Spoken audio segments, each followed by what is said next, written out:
ومن سيئات أعمالنا من يهده الله فلا مضل له ومن يضلل فلا هادي له أشهد أن لا إله إلا الله وحده لا شريك له ونشهد أن سيدنا وسندنا وحبيبنا ومولانا محمدا عبده ورسوله صلى الله تعالى عليه وعلى آله وأصحابه وبارك وسلم تسليما كثيرا. أما بعد فأعوذ بالله من الشيطان الرجيم. بسم الله الرحمن الرحيم. أم حسبت أن أصحاب الكهف والرقيم كانوا من آياتنا عجبا. وعن أبي الدرداء رضي الله تعالى عنه قال قال رسول الله صلى الله عليه وسلم من حفظ 10 آيات من أول سورة الكهف حسن من الدجال، وفي رواية من آخر سورة الكهف، أو كما قال عليه الصلاة والسلام. آمنت بالله صدق الله مولانا العظيم وصدق رسوله النبي الكريم، ونحن على ذلك من الشاهدين والشاكرين، والحمد لله رب العالمين. سبحانك لا علم لنا إلا ما علمتنا إنك أنت العليم الحكيم. وقال تعالى إن الله وملائكته يصلون على النبي يا أيها الذين آمنوا صلوا عليه وسلموا تسليما. اللهم صل على محمد وعلى آل محمد كما صليت على إبراهيم وعلى آل إبراهيم إنك حميد مجيد. اللهم بارك على محمد وعلى آل محمد كما باركت على إبراهيم وعلى آل إبراهيم إنك حميد مجيد. محترم সম্মানিত মুসলিম কিরাম, আমরা সর্বপ্রথম মহান রব্বুল আলামিনের দরবারে শুকরিয়া জ্ঞাপন করব যে আল্লাহ রব্বুল আলামিন আমাদেরকে মুমিন মুসলমান ইমানদার হিসেবে সৃষ্টি করেছেন। এজন্য আমরা সবাই কালিমাতুশ শুকর আদায় করি। আলহামদুলিল্লাহ। আল্লাহ রব্বুল আলামিনের মেহেরবানি দয়া যে তিনি আমাদেরকে শাওয়াল মাসের দ্বিতীয় জুমাবারে তার ঘরে যথাসময়ে উপস্থিত হওয়ার মতো সৌভাগ্য দান করেছেন। এজন্য আমরা আবারও বলি আলহামদুলিল্লাহ। আজকে যে বিষয়টি আপনাদের সাথে আলোচনা করব সেটা হলো সূরাতুল কাহফ। এমন একটি সূরা যে সূরা জুমাবারে পুরো দুনিয়াতে অনেক বেশি তেলাওয়াত করা হয়। এই সূরার তাৎপর্য, এই সূরাটি একটি তাৎপর্যপূর্ণ সূরা এবং বহুল পঠিত এবং তেলাওয়াতের সূরা। যেহেতু জুমার পূর্বে লম্বা আলোচনা করার সুযোগ নেই, তো 4টি ঘটনা বিশেষভাবে এই সূরার ভিতরে আল্লাহ রাব্বুল আলামিন উল্লেখ করেছেন।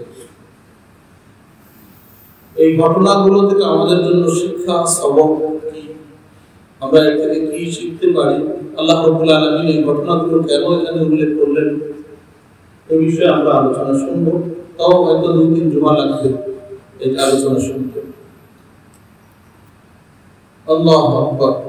তো সূরাতুল কাহফের পরিচিতি, সূরাতুল কাহফের এই সূরাতুল কাহফ অবতীর্ণ হওয়ার প্রেক্ষাপট এবং এই সূরায় বর্ণিত 4টি ঘটনার ভিতর এই 4 আঙ্গিকে 4টি বিষয় আমরা জানবো আস্তে আস্তে ইনশাআল্লাহ। আল্লাহ রাব্বুল আলামিন এখানে যে উপদেশগুলো আমাদের জন্য রেখেছেন এর থেকে আমাদেরকে শিক্ষা গ্রহণ করার তৌফিক দান। আমিন। এই সূরা শুরু করেছেন আল্লাহ রাব্বুল আলামিন আল্লাহর প্রশংসাপূর্ণ বাক্য দিয়ে, আলহামদুলিল্লাহ। কোরআন কারীমে মোট 5টি সূরা এমন আছে যেগুলো আল্লাহ রাব্বুল আলামিন তার প্রশংসা বাণী দিয়ে শুরু করেছেন। একটি সূরা হলো সূরাতুল ফাতিহা, আলহামদুলিল্লাহি রাব্বিল আলামিন।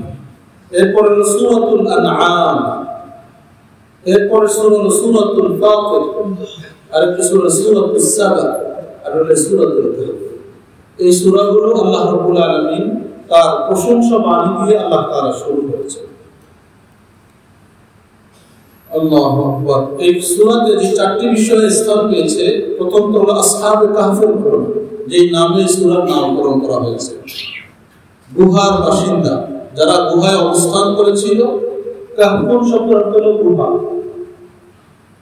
309 বছর, কত বছর? 309 বছর ঘুমানোর পর আল্লাহ রাব্বুল আলামিন তাদেরকে ঘুম থেকে উঠিয়েছেন। কি কারণ ছিল, কেন তারা ঘুমালেন? আল্লাহ পাক কেন তাদেরকে 309 বছর পরে আবার জাগ্রত করলেন, এই বিষয়টা আমরা জানবো। দ্বিতীয় হলো বাগানের 2জন মালিকের কথা বলেছে। দ্বিতীয় ঘটনা এই সূরায় স্থান পেয়েছে। একজন মালিক ছিল সৎ, নেককার, আরেকজন মালিক ছিল অসৎ। তাদের পরিণাম পরিণতি সম্পর্কে আল্লাহ রাব্বুল আলামিন এই সূরায় ব্যাখ্যা করেছেন, আলোচনা করেছেন। তৃতীয় বিষয় হলো মুসা আলাইহিস সালাম এবং খাজির আলাইহিস সালাম, দুজনের ঘটনা। আমরা যদিও জানি প্রসিদ্ধ হলো খিজির, কিন্তু আসলে শব্দটা বিশুদ্ধ হলো খাদির, খ গ র, খাদির। আমরা জানি হলো কি খিজির, কিন্তু আসলে শুদ্ধ হলো খাদির। তো মুসা এবং খাদির আলাইহিস সালাম এই দুজনের ঘটনাও আল্লাহ রাব্বুল আলামিন এই সূরার ভিতরে স্থান দিয়েছেন। চতুর্থ বিষয় হলো 4জন ব্যক্তির কথা আল্লাহ রাব্বুল আলামিন এখানে উল্লেখ করেছেন, যারা সারা দুনিয়া শাসন করেছে, রাজত্ব করেছে। এর মাঝে একজনের নামই আল্লাহ সরাসরি উল্লেখ করেছেন, তা হলো যুলকারনাইন বাদশা। এই 4জনের ঘটনাও আল্লাহ রাব্বুল আলামিন এই সূরার ভিতরে স্থান দিয়েছেন। আমরা এই সূরার আলোকে এই 4টা ঘটনা আমরা ইনশাআল্লাহ ধারাবাহিকভাবে শুনব। প্রথম আলোচ্য বিষয় হলো সূরার ফজিলত। এই যে সূরাতুল কাহফ তেলাওয়াত করলে কি লাভ হবে? আমরা তো লাভ মাসুল দুনিয়া, আগে লাভ তালাশ করি, যদি লাভ কি আছে সেটা বলুন। আল্লাহ রাব্বুল আলামিন রাসূল আকরাম সাল্লাল্লাহু আলাইহি সাল্লাম কোন আমল করলে কি ফায়দা অনেক ক্ষেত্রে বর্ণনা করেছেন। হযরত আব্দুল্লাহ ইবনে উমর রাদিয়াল্লাহু তাআলা আনহুমা থেকে বর্ণিত হাদিস, রাসূল আকরাম সাল্লাল্লাহু আলাইহি ওয়াসাল্লাম হাদিসে ইরশাদ করেছেন, মান ক্বারা সূরাতুল কাহফ, কোন মানুষ যদি সূরাতুল কাহফ তেলাওয়াত করে ফি ইয়াউমিল জুমআহ, জুমার দিন, জুমার দিন শুরু হয় বৃহস্পতিবার দিবাগত রাত, অর্থাৎ গত দিন বৃহস্পতিবার যাওয়ার পরে সূর্য ডুবে যাওয়ার পর থেকে জুমার দিন শুরু হয়ে গেছে। তো জুমার রাতেও করতে পারে অথবা জুমার দিন সূর্য ডোবা পর্যন্ত, এই সময়ের ভিতরে যদি কোনো মানুষ সূরাতুল কাহফ তেলাওয়াত করে, সাতা'a লাহু নূরুম মিন তাহতি কদামিহি ইলা আনানিস সামা। রাসূল আকরাম সাল্লাল্লাহু আলাইহি ওয়াসাল্লাম ইরশাদ করেন, এই মানুষটার জন্য তার পায়ের নিচ থেকে আসমান পর্যন্ত একটা আলো, নূর বিচ্ছুরিত হবে। সুবহানাল্লাহ। কোথা থেকে? পায়ের নিচ থেকে নিয়ে আসমান পর্যন্ত। চিন্তা করে দেখেন আসমান পর্যন্ত কত দূরত্ব। ইয়াকিনু লাহু ইয়াউমাল কিয়ামা, এই আলোটা কাল কিয়ামত দিবসে আলোকিত হবে। এই মানুষটাকে দেখলে যে সূরা কাহফ তেলাওয়াত করত দুনিয়াতে, কাল কিয়ামত দিবসে দেখলেই মানুষ বুঝতে পারবে তার পায়ের নিচ থেকে যে আলো বিচ্ছুরিত হচ্ছে, যে মানুষটা দুনিয়াতে সূরা কাহফ তেলাওয়াত করছে।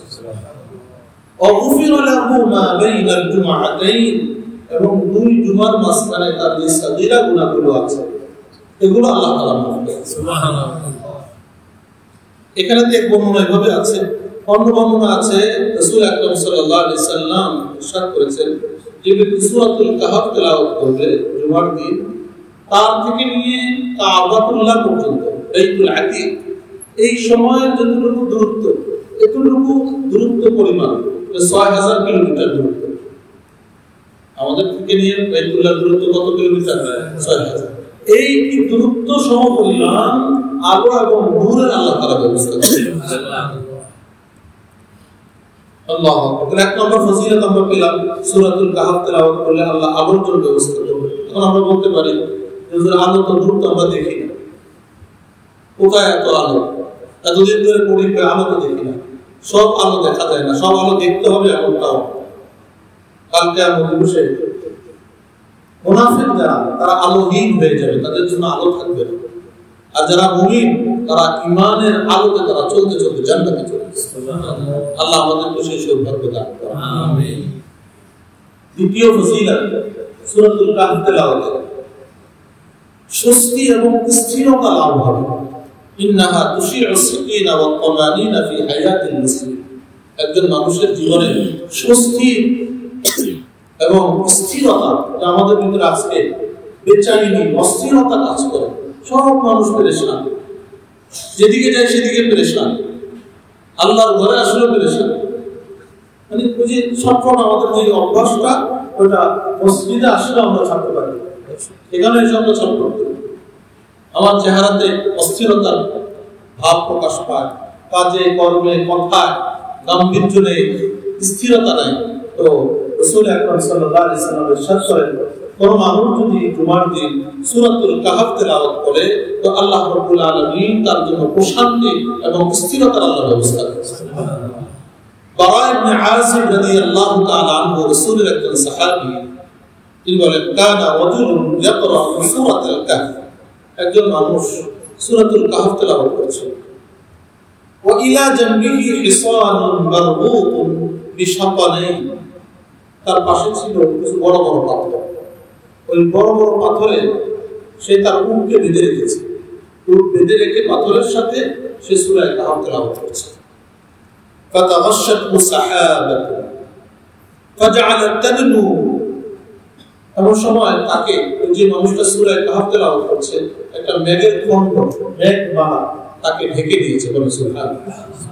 এবং আস্তে আস্তে সে যত তেলাওয়াত করছে, আর মেঘমালাটা তার কাছে আসছে, মেঘমালা কাছে আসছে তার নিকট। ওয়াজআলা ফারাসুহু ইয়ানফি, আর পাশে যে তার ঘোড়া ছিল বাঁধা, ওই মেঘ দেখে সে ভয় পেয়ে গেছে। ভয় পেয়ে সে ছটফট করছে, কিন্তু বাধা তো যেতে পারে না। ফালাম্মা আসবাহ, যখন সকাল হলো, ওই সাহাবী আল্লাহ রাসূল সাল্লাল্লাহু আলাইহি সাল্লামের কাছে এসে ঘটনার বিবরণ দিলেন, ইয়া রাসূলুল্লাহ, আমি সূরা কাহফ তেলাওয়াত করছিলাম, আকাশ থেকে মেঘের একটা খণ্ড, এটা আমার একেবারে কাছে চলে এসেছে।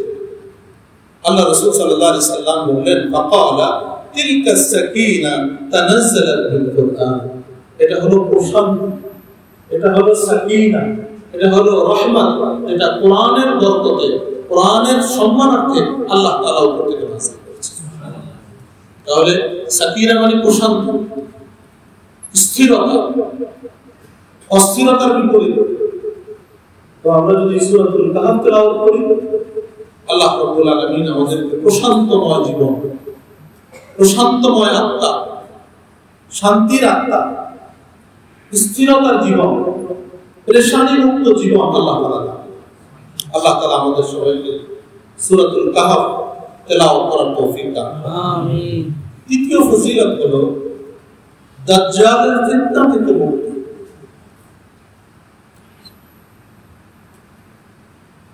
যত ফিতনা পৃথিবীতে এসেছে এবং আসবে, এর মধ্যে অন্যতম বড় ফিতনা হলো দাজ্জালের ফিতনা। এটা কিয়ামতের আগে আবির্ভাব হবে। রাসূল আকরাম সাল্লাল্লাহু আলাইহি ওয়াসাল্লাম উনি ছিলেন বিশ্ব নবী এবং কিয়ামত পর্যন্তের জন্য নবী। আল্লাহ রাসূল সাল্লাল্লাহু আলাইহি ওয়াসাল্লাম উম্মতের জন্য বিভিন্ন শিক্ষা রেখে গেছেন। যেমন বলে গেছে এটা ফরজ, এটা ওয়াজিব, এটা সুন্নাত, এটা মুস্তাহাব, এটা করলে ভালো, এটা করলে খারাপ মন্দ, এক প্রকারের বিধান। আরেক প্রকারের বিধান হলো আল্লাহ রাসূল সাল্লাল্লাহু আলাইহি সাল্লামকে আল্লাহ রাব্বুল আলামিন ভবিষ্যতের কিছু বিষয় অবগত করেছেন। খুব ভালোভাবে আমাদের বুঝতে হবে, আল্লাহ রাসূল সাল্লাল্লাহু আলাইহি সাল্লাম নিজের থেকে গায়েব জানতেন না, অদৃশ্যের বিষয় জানতেন না। অদৃশ্যের খবর জানেন শুধু কে? আল্লাহ। কিন্তু আল্লাহ রাসূলকে ওহীর মাধ্যমে, ঐশী জ্ঞানের মাধ্যমে আল্লাহ রাব্বুল আলামিন যেগুলো জানিয়ে দিয়েছেন ওগুলো তিনি জানতেন। আল্লাহ রাসূল সাল্লাল্লাহু আলাইহি সাল্লাম এমন কিছু বিষয় ভবিষ্যতে যেগুলো ঘটবে এগুলো আল্লাহ রাসূল সাল্লাল্লাহু আলাইহি সাল্লাম আজ থেকে প্রায় 1450 বছর আগে বলে গেছেন। এগুলো অনেক কিছু প্রতিফলন হয়ে গেছে, প্রকাশ পেয়ে গেছে, আবার কিছু বাকি আছে যেগুলো সামনে। যেমন ইমাম মাহদির আগমন, আল্লাহ রাসূল আসবেন, ঈসা আলাইহিস সালামের আগমন, ওগুলো কিয়ামতের বড় আলামত এর অন্যতম। দাজ্জালের আবির্ভাব হবে, আল্লাহ রাসূল সাল্লাল্লাহু আলাইহি ওয়াসাল্লাম বলে গেছেন। বিশাল বড় একটা জন্তু বের হবে, এগুলো আল্লাহ রাসূল সাল্লাল্লাহু আলাইহি ওয়াসাল্লাম বলে গেছেন। আজ থেকে 1450 বছর আগে আল্লাহ রাসূল সাল্লাল্লাহু আলাইহি ওয়াসাল্লাম মক্কাতুল মুকাররমা সম্পর্কে একটা ভবিষ্যৎবাণী করেছেন যে যখন তোমরা এই অবস্থা দেখতে পাবে তখন কিয়ামত সংঘটিত হবে এবং ওই সময় বিভিন্ন রকমের ফিতনা প্রকাশ পাবে। আল্লাহ রাসূল সাল্লাল্লাহু আলাইহি ওয়াসাল্লাম বলেছেন যে মক্কার পাহাড় চিরে, মক্কার বুক চিরে রাস্তা হবে, নহরের মতো রাস্তা, বড় বড় সমুদ্র সাগরের মতো রাস্তা হবে। আজ থেকে 1450 বছর আগে আল্লাহ রাসূল সাল্লাল্লাহু আলাইহি ওয়াসাল্লাম যখন বলছেন, তখন এই যে পাহাড় কেটে রাস্তা করা, তারপরে যে পাহাড়ের ভিতর দিয়ে যে রাস্তাগুলো, এগুলো চিন্তাও করতে পারেনি ওই জামানায়। কিন্তু এখন দেখুন কত রাস্তাগুলো ভিতর দিয়ে, পাহাড় কেটে কেটে ভিতর দিয়ে রাস্তা করেছে। এটা আজ থেকে 1450 বছর আগে আল্লাহ রাসূল সাল্লাল্লাহু আলাইহি ওয়াসাল্লাম বলেছেন।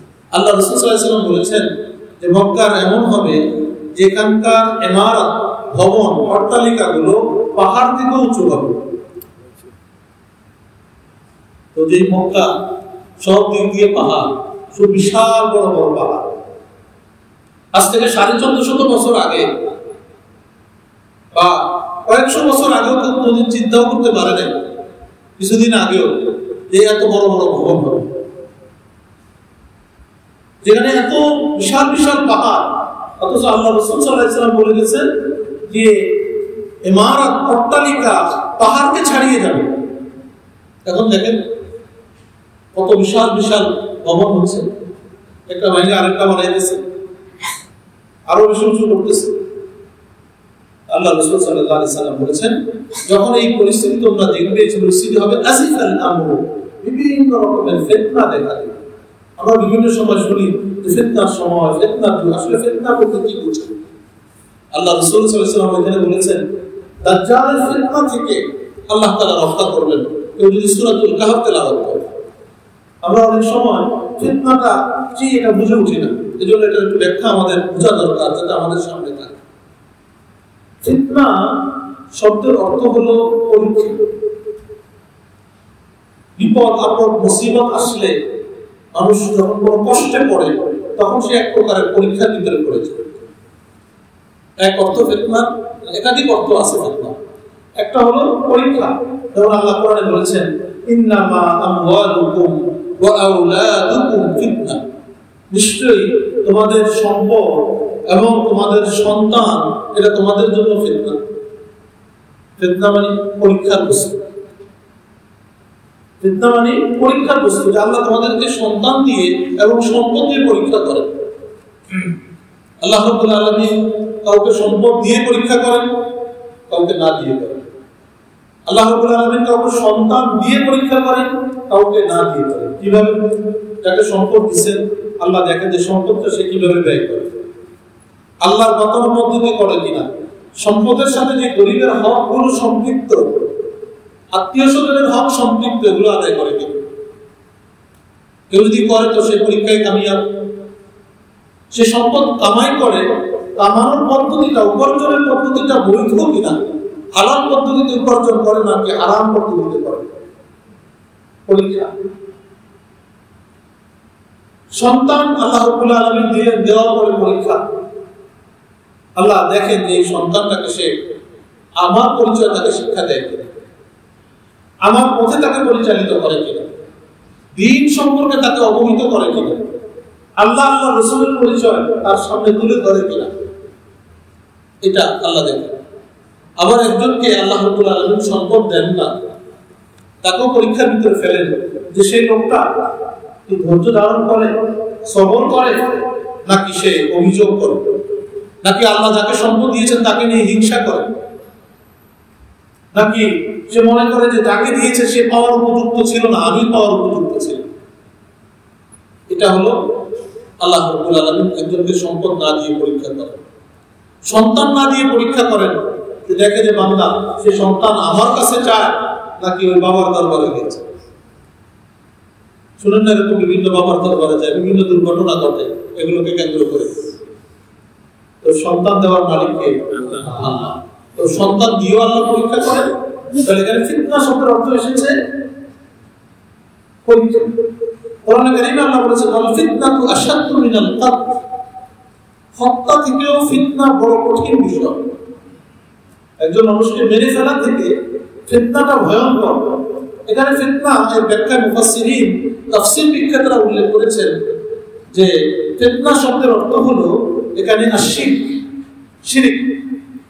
শিরিক এটা আল্লাহর কাছে হত্যা থেকেও জঘন্য। শিরিক ফিতনার আরেক অর্থ হলো হক এবং বাতিল অস্পষ্ট হয়ে যাওয়া, এমন সময় চলে আসা কোনটা সত্য কোনটা মিথ্যা এটা বুঝতে না পারা। মিথ্যার এত বেশি সয়লা, অন্যায় এবং নাহকের এত সয়লা, মানুষ এটাকে মনে করে যে এটি ঠিক। গুনাহ, অন্যায়, অপরাধ এত ব্যাপক হয়ে গেছে, মানুষ মনে করে এটাই ঠিক। আপনি একজনকে বললেন ভাই এই কাজটা আপনি করছেন এটা তো ঠিক না, তো কে বললেন সব মানুষ কর্মমুখ করে, অমুক করে, আমি করলে সমস্যা কোথায়? আমরা বলি না সময়। তার মানে অমুক অমুক করে এটাকে আমি কি মনে করছি? হক মনে করছি। আমার কাছে হক এবং না হক এটা অস্পষ্ট হয়ে গেছে। এটাও ফিতনার সময়। আপনি যদি বলেন যে ভাই এটা যে আপনি করছেন ঠিক, বলেন অমুক দেশে করে, অমুক দেশে দেশে আছে, অমুক দেশে করে বিধায় আমাদেরও করতে হবে এমনটা না, এটাও ফিতনা। হক এবং না হক অস্পষ্ট হয়ে যাওয়া, না হককে হক মনে করা, যেটা সঠিক সেটাকে সঠিক মনে না করে ব্যাঠিক মনে করা, ব্যাঠিককে সঠিক মনে করা, এটাও একটা ফিতনা। এবং এটার ভিতরে আমরা বড় বিরক্ত। আমরা কথায় কথায় রেফারেন্স দিই, দলিল দিই অমুকের অমুকের অমুক দেশে, কিন্তু আমরা চেষ্টা করি না এটা বোঝার জন্য যে কোরআন ও সুন্নাহ আল্লাহ কোনটা বলেছে, রাসূল কোনটা বলেছে। এটাও একটা ফিতনা। আল্লাহু আকবার। ফিতনা যখন দুই জামাত, দুই দল, দুজন মানুষ তাদের ভিতরে ঝগড়া বিবাদ, এটাও ফিতনা।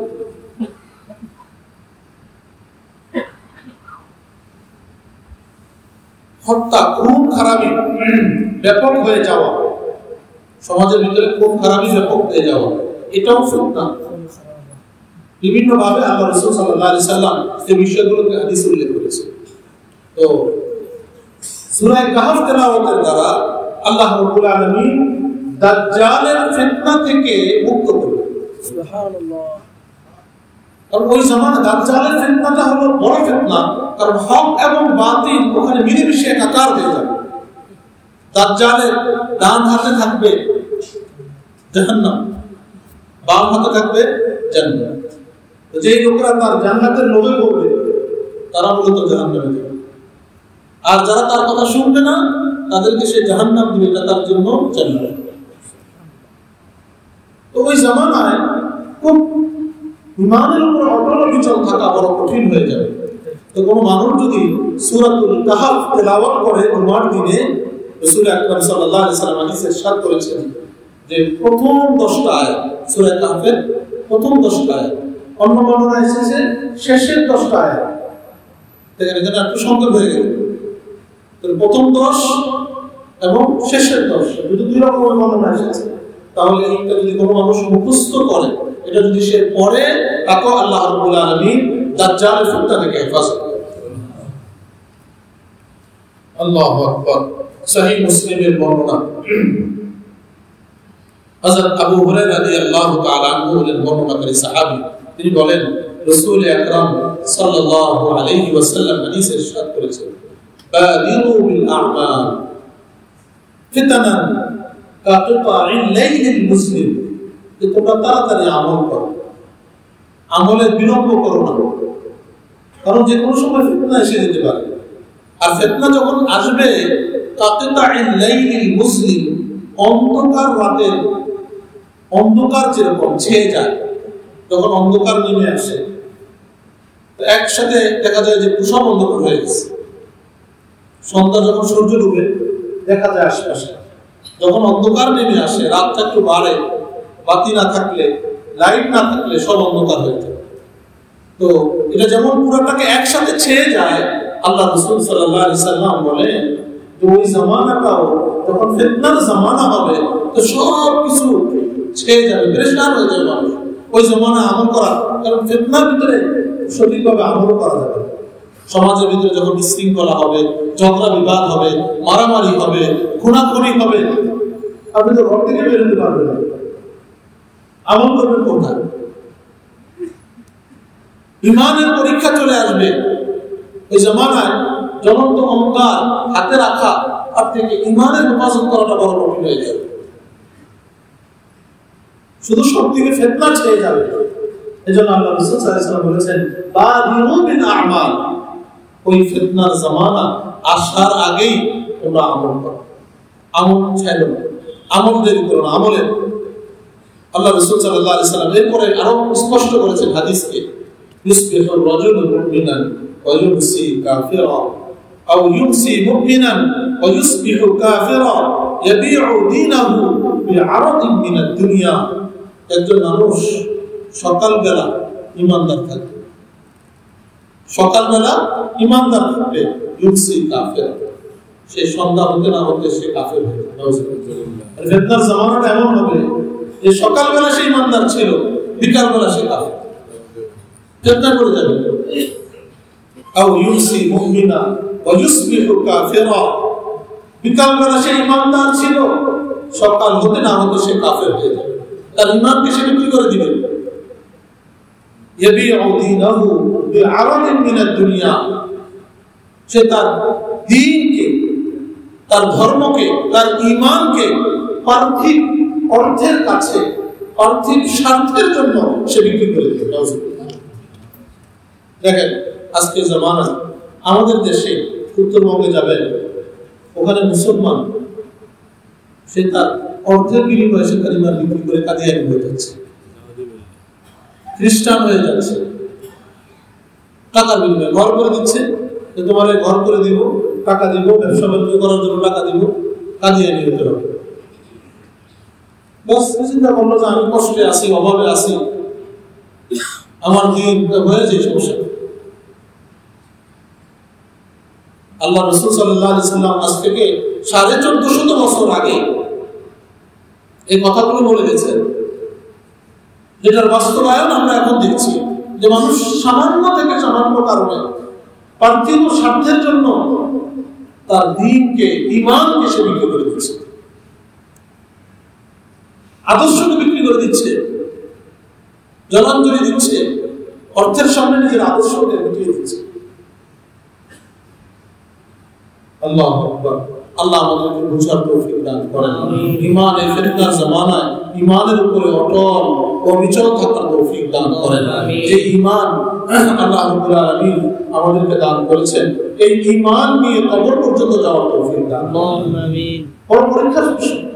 এজন্য আল্লাহ রাসূল সাল্লাল্লাহু আলাইহি সাল্লাম উম্মতের জন্য সব সময় ফিকির করতেন, চিন্তা করতেন যে উম্মত আমার ফিতনার ভিতরে পড়ে না যায়, ফিতনার ভিতরে পতিত হয়ে সে ঈমান না হারায় ফেলে। এই জন্য ইমানের উপরে অটল অবিচল থাকা, ইমানের নিয়ে মরতে পারা, খাতেমা বিল খায়ের যাকে বলে, আপনার শেষ ভালো তো সব। আপনি সব ইবাদতবন্দি করলেন, আল্লাহ না করুন, আল্লাহ না করুন, ফিতনায় পতিত হয়ে গেলেন, শেষ সময় এসে সব শেষ। কিতাবের ভিতরে ঘটনা এসেছে, একজন আল্লাহর প্রিয় মানুষ, তিনি কোথাও যাচ্ছিলেন, প্রতিমধ্যে রাতের রাত হয়ে গেছে। আগের জমানায় তো হোটেল ছিল না, থাকার ওইরকম ব্যবস্থাপনা ছিল না, কোথাও গেলে দেখা যায় ঝুঁকির ভিতরে রাত কাটায় দিল। রমজান মাসে ছিল এবং শেষ দশকের বেজর রাত ছিল। উনি একটা ঝুঁকি জঙ্গলের ভিতরে ওখানে অবস্থান করছেন। কিছু দূর সময় যাওয়ার পরে রাতে উনি রাতের অবস্থা দেখে, লক্ষণ দেখে বুঝতে পারলেন যে আজকে রাতটা হলো শবে কদর, লাইলাতুল কদর। সুবহানাল্লাহ। যে রাতগুলো হাজার মাসের ইবাদত করার থেকে বেশি। লাইলাতুল কদরি খায়রুম মিন আলফি শাহর। এক রাতের মূল্য অনেক বেশি। কিতাবের ভিতরে আরো এসেছে এটা যে পার্থক্য যে কত। কারণ বাজারে আগের দিনে তো কৃত দাসী দাসী বিক্রি হতো। একজন দাসী, সে হলো বিবাহিতা, তার বিবাহ হয়েছে, বাজারে তার মূল্য নির্ধারণ করা হয়েছে 10,000। আরেকজন হলো কুমারী, তার দাম হলো 1 লক্ষ টাকা। এখন ওই কুমারী এবং যে বিবাহিতা যে সেই কুমারীকে বলছে, তোমার মাঝে আমার মাঝে পার্থক্য হলো লাইলাতুল ওয়াহিদা, এক রাতের পার্থক্য। মানে আমার স্বামীর সাথে আমি থেকেছি, বাসর হয়েছে, তোমার হয়নি। এক রাতের কারণে দামের ভিতরে এত পার্থক্য হতে পারে। এক রাতের পার্থক্যের কারণে দামে এত ব্যবধান কেন? আরো বিদেশে বলেছে যে তোমার মাঝে আমার মাঝে পার্থক্য হলো এক রাতে। তো ওই মহিলা যে কুমারী দাসী, সেটাকে উত্তর দিচ্ছে লাইলাতুল কদরি খায়রুম মিন আলফি শাহর। যে এক রাত, সেই রাতও সেরকম রাত যে এক রাতে তো আল্লাহ কোরআনে বলছেন 1000 মাসের চেয়ে ইবাদতের থেকে বেশি ছিল। তো তোমার আমার মাঝে যে এক রাতের গ্যাপ আছে, এই এক রাতের দামই অনেক। তুমিও এই রাতটা হারিয়ে ফেলেছো, আমার ওই রাতটা আছে। তো সুতরাং এই এক রাতের কারণেই দামের ভিতরে কি হয়ে গেছে, অনেক তারতম্য হয়ে গেছে। রাত একটা হলো, এটার মূল্য শুধু এক রাতের না, এটার মূল্য অনেক বেশি। যার কারণে আমার মূল্য 10,000, 1 লক্ষ, তোমার মূল্য 10,000। তো ওই হুজুর, ওই প্রিয় আল্লাহর প্রিয় মানুষ, তিনি যখন বুঝতে পারলেন যে রাতটা হলো লাইলাতুল কদর, কদর রজনী, উনি ওযু করে যা যা করা যায় ইবাদত বন্দেগী করলেন এবং আল্লাহর কাছে দোয়া করলেন যে হে আল্লাহ, উনি ছিলেন বহু বড় হাদিস বিশারদ, মুহাদ্দিস, যে হে আল্লাহ, আমার কাছে যেন দূর দূর থেকে ছাত্ররা হাদিস পড়ার জন্য আসে। আমি যে হাদিসের দর্শ দিই, এই হাদিসের দর্শ নেওয়ার জন্য যেন বিভিন্ন দেশ থেকে, দূর দূর থেকে যেন ছাত্ররা আসে। এই দোয়া তিনি লাইলাতুল কদরে আল্লাহর কাছে করলেন। আল্লাহ তার দোয়া পূরণ করে ফেলেছেন। আগে তার যে ছাত্র সংখ্যা ছিল, এখন অনেক গুণ বেড়ে গেছে। দূর দূর থেকে, বিভিন্ন দেশ থেকে তার ছাত্র আসছে। কিন্তু তার পাশে একজন রাখাল মানুষ ছিলেন, সাধারণ রাখাল, সারাদিন গরু ছাগল বেশ চড়াইছে। সেও ওই হুজুরকে দেখা দেখি সেও ইবাদত বন্দেগী করছিল, কিন্তু সে একটা দোয়া করছে, হে আল্লাহ, আমার মৃত্যুটা যেন ঈমানের সাথে, আমার মৃত্যুটা যেন ঈমানের সাথে। ওই লোকটা এই দোয়া করতে করতে, কালিমা পড়তে পড়তে সে দুনিয়া থেকে বিদায় দিচ্ছে। উনি তার এই অবস্থা দেখেছেন, কিন্তু ওনার মাথায় আসে না যে আমি এই দোয়াটা করবো। অনেক সময় আছে মানুষের কোনো জিনিস দেখে হঠাৎ দূর হয়ে যায়, সে বুঝতে পারে না যে আমি কি করবো। বাস এরকম চিন্তা করতে করতে লাইলাতুল কদর শেষ, সকাল হয়ে গেছে, উনি আর এই দোয়া করতে পারেন না। এরপরে তিনি যখন হাদিসে দর্শে বসতেন, হাদিস পড়াতেন, মাঝে মধ্যেই থেমে যেতেন, ওই ঘটনা রাখালের কথা মনে হতো যে আমি তো আল্লাহর কাছে দোয়া করেছিলাম আমার যেন ছাত্র সংখ্যা বাড়ে হাদিসে, আলহামদুলিল্লাহ আল্লাহ তো বাড়ায় দিচ্ছেন, কিন্তু আমার এখন শেষটা কি হবে? আমি কি ঈমান নিয়ে যেতে পারবো? ওই রাখাল তো আমার সামনে দোয়া করবার ঈমান নিয়ে চলে গেছে। আমি হাজার হাজার ছাত্রকে পড়াচ্ছি ঠিক, কিন্তু আমি ঈমান নিয়ে যেতে পারবো কিনা? আমি তো সেই দোয়াটা করলাম না। আর উনি ওনার অজান্তেই ওনার মুখ থেকে বের হয়ে যেত চারওয়াহা বাসি জিত দিয়া। চারওয়া মানে রাখাল, বাজিতে রাখাল জিতে গেছে, আমি হেরে গেছি। মানে রাখাল জিতে গেছে, রাখাল ঈমান নিয়ে দুনিয়া থেকে বিদায় নিয়েছে, আর আমি এই দোয়া করি নাই। আমার অবস্থাটা কি হবে? আমি ঈমান নিয়ে যেতে পারবো। মহতারাম হাজিরিন, যে কথা বলার জন্য ঘটনা, যে ঈমান হলো আমাদের সবচেয়ে বড় দামি জিনিস। ঈমান যদি হারা হয়ে যায় তাহলে কিছুই নাই। যা ভালো কাজ করছি এটার প্রতিদানের জন্য কি লাগবে? ঈমান। এই যে কাফেররা, তারা অনেক ভালো ভালো কাজ করে, অনেক কাফের আছে অমুসলিম, দাতব্য প্রতিষ্ঠান, তাদের দেখা যায় সম্পদের একটা বড় ভাগ তারা দিয়ে যায়। আমাদের ভারত, পাকিস্তান, বাংলাদেশ, আমাদের চিন্তা চেতনাগুলো অন্যরকম। আপনি যদি দেখেন অন্যান্য বিশ্বের অন্যান্য দেশের যারা বড় ধনী যারা, তাদের চিন্তা চেতনাগুলো অন্যরকম, পার্থক্য হয়। এই যে আপনারা দেখেছেন পত্র পত্রিকায় এসেছে আমাদের পাশের দেশে আম্বানি, অনেক তারা নাম আছে না, অনেক টাকা পয়সা, তারা তার বিবাহের ছেলের না মেয়ের বিবাহের প্রাক অনুষ্ঠানে 1000 কোটি রুপি খরচ করছে। কিন্তু ওই দেশেরই টাকা, যে গ্রুপ যেটা রতন টাকা, তার সম্পদের 65% সম্পদ সে বিভিন্ন দাতব্য প্রতিষ্ঠানে দিয়ে দিচ্ছে। যদি সেটা না দিত তাহলে তার সম্পদ এই আম্বানি গ্রুপ থেকে অনেক বেশি থাকবে, বা যারা পৃথিবীর যারা ধনী শীর্ষ ধনীদের প্রথম দিকে সেও থাকবে। এই যে দুজন মানুষ, একজন ভোগ বিলাস বিভিন্ন নর্তকীদেরকে আনে নাচিয়ে কুদিয়ে অর্থ অপচয় করেছে, আরেকজন তার ঈমান নাই, সেটা ভিন্ন কথা, কিন্তু সে মানুষের জন্য মানুষের কল্যাণে কাজ করেছে। দুটার ভিতরে আসমান জমিনের পার্থক্য। আমরা বড় পার্থক্যটা আমাদের ভিতরে এখানে হয়ে যায়। আল্লাহ সম্পদ দেন, সম্পদটাকে আমরা বিপথে অনেক সময় নষ্ট করি। মানুষের কল্যাণে, মানবতার কল্যাণে, জাতির কল্যাণে, দেশ ও রাষ্ট্রের কল্যাণে আমরা ব্যয় করতে পারি। আল্লাহ রাব্বুল আলামিন আমাদেরকে তৌফিক দান করেন। আল্লাহ রাব্বুল আলামিন দেশ, জাতি এবং মানুষের কল্যাণে কিছু করার তৌফিক দান করেন। তো যে কথা বলার উদ্দেশ্য সেটা হলো যে ফিতনার জামান কিয়ামতের আগে এটা হবে, এটা ব্যাপকভাবে হবে। আল্লাহ রাসূল সাল্লাল্লাহু আলাইহি সাল্লাম উম্মতের জন্য চিন্তা করতেন। হাদিসের ভিতরে এসেছে আল্লাহ রাসূল সাল্লাল্লাহু আলাইহি সাল্লাম ছিলেন দাইমাল ফিকরা ওয়া মুতাওয়াসিল আল আহজান, সব সময় ফিকরিমন থাকতেন, চিন্তা করতেন। আল্লাহ রাসূলকে দেখলে এটা মনে হতো যে উনি একজন ভাবুক মানুষ, ভাবছেন, নিজের নিয়ে ভাবছেন, তা না, উম্মতের ভাবনা। আমার উম্মত কিভাবে জাহান্নাম থেকে মুক্তি পেয়ে যাবে, আমার উম্মত সামনের যে ফিতনাগুলো আসবে এগুলোর ভিতরে তারা জড়ায় না পড়ে, এগুলোর ভিতরে সে লিপ্ত হয়ে সে তার ঈমানকে হারায় না ফেলে, এগুলো নিয়ে আল্লাহ রাসূল সাল্লাল্লাহু আলাইহি সাল্লাম ভাবতেন এবং উম্মতকে সতর্ক করে দিয়েছেন যে এরকম ফিতনা আসবে, তোমরা নিজের ভিতরে পাবে। আল্লাহ রাব্বুল আলামিন কোরআনুল কারীমে বলেছেন লাআল্লাকা বাখিরুন নাফসাকা আল্লা ইয়াকুনু মুমিনিন। হে নবী, এরা এই কাফেররা ঈমান আনবে না, এজন্য কি আপনি আপনাকে শেষ করে দিবেন? এদের চিন্তায় আপনি কি আপনাকে শেষ করে দিবেন? এই উম্মত ঈমান আনছে না, এজন্য আল্লাহ রাসূল এত পেরেশান ছিলেন। আল্লাহ রাসূলকে সান্ত্বনা দিচ্ছেন যে আপনি কি তাদের টেনশনে আপনি কি আপনার নিজের জানটাকে দিয়ে দিবেন? এজন্য আল্লাহ রাসূল সাল্লাল্লাহু আলাইহি সাল্লাম উম্মতকে সতর্ক করেছেন। আল্লাহ রাসূল সাল্লাল্লাহু আলাইহি সাল্লাম বলে গেছেন ইয়াকাউল ফিতান ফি বুয়ুতিকুম কাওয়াকিল মাতার।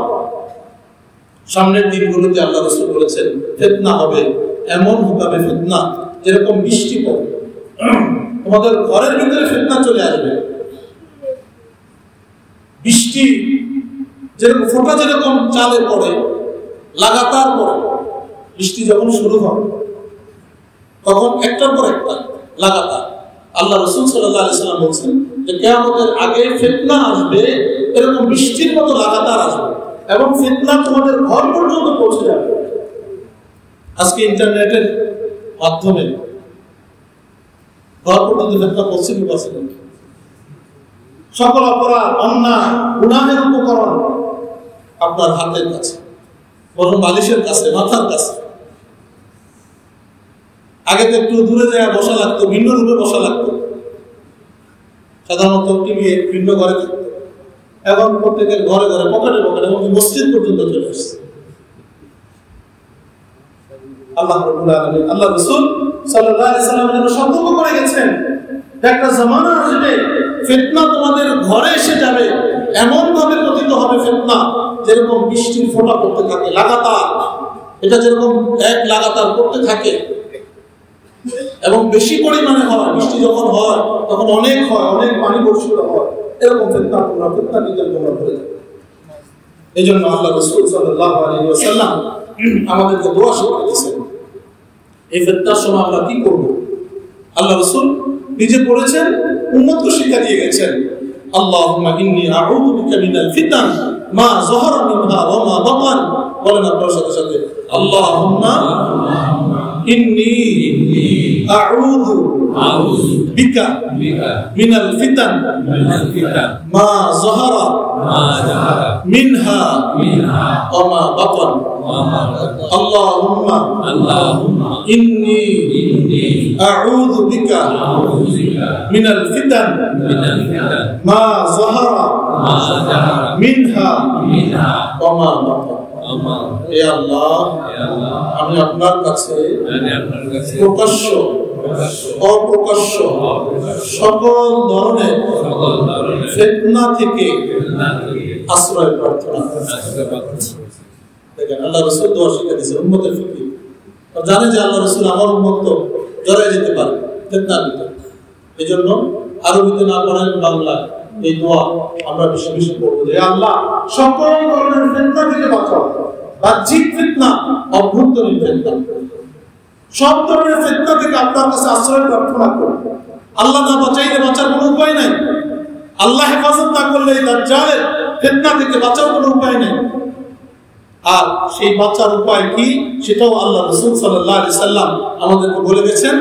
হযরত আবু দারদা রাদিয়াল্লাহু তাআলা আনহু থেকে বর্ণিত হাদিস, মান হাফিজা 10 আয়াতিন মিন আউয়াল সূরাতিল কাহফ, কোন মানুষ যদি সূরাতুল কাহফের প্রথম 10টা আয়াত তেলাওয়াত করে, মুখস্থ করে, ওসিনা মিনাদ দাজ্জাল, তাকে আল্লাহ রাব্বুল আলামিন দাজ্জালের ফিতনা থেকে আল্লাহ তাআলা হেফাজত করবেন। وفي روايه من اخر سوره الكهف, সূরাতুল কাহফের শেষের থেকে যদি 10টা আয়াত সে মুখস্থ করে বা তেলাওয়াত করে, তো তাতেও আল্লাহ রাব্বুল আলামিন তাকে দাজ্জালের ফিতনা থেকে হেফাজত করবেন। আল্লাহ রাব্বুল আলামিন আমাদেরকে দাজ্জালের ফিতনা সহ যত ধরনের ফিতনা ফাসাদ আছে সব ধরনের ফিতনা থেকে আল্লাহ তাআলা আমাদেরকে হেফাজত করেন, আমাদের ঈমানকে হেফাজত করেন, আমাদের পরিবারকে হেফাজত করেন, আমাদের সন্তানদেরকে হেফাজত করেন। আজকে অবস্থা কি সমাজের চিত্র, সব দিকে ফিতনা এবং ফিতনার দরজাগুলো উন্মুক্ত, সহজলভ্য, সব জিনিসের দাম বাড়ে, এই ফিতনার উপকরণের দাম কম। এগুলো সহজলভ্য করে দেওয়া হয়েছে, এগুলো কিন্তু দাজ্জালের আবির্ভাবের রাস্তা, যে দাজ্জাল যে আসবে এটার আবির্ভাবের রাস্তা ক্লিয়ার করা হচ্ছে। আল্লাহ আমাদেরকে বুঝার তৌফিক দান করেন, আখিরাতমুখী আল্লাহমুখী জীবন আল্লাহ তাআলা দান করেন। আমরা যে কথাগুলো শুনলাম এগুলোর উপর আল্লাহ আমাদেরকে আমল করার তৌফিক দান করেন। জুমাবারে সূরাতুল কাহফের তেলাওয়াতের ইহতিমাম করার তৌফিক দান করেন। ইনশাআল্লাহ সামনের জুমাতে আমরা এই সূরাতুল কাহফের যে অবতীর্ণ হওয়ার প্রেক্ষাপট, এই ঘটনা, এই 4টা ঘটনার কথা বিশেষভাবে যে স্থান পেয়েছে এগুলো আমরা আস্তে আস্তে শুনব। আল্লাহ আমাদেরকে আমলের নিয়তে শোনার তৌফিক দান করেন। আমিন। আলহামদুলিল্লাহ।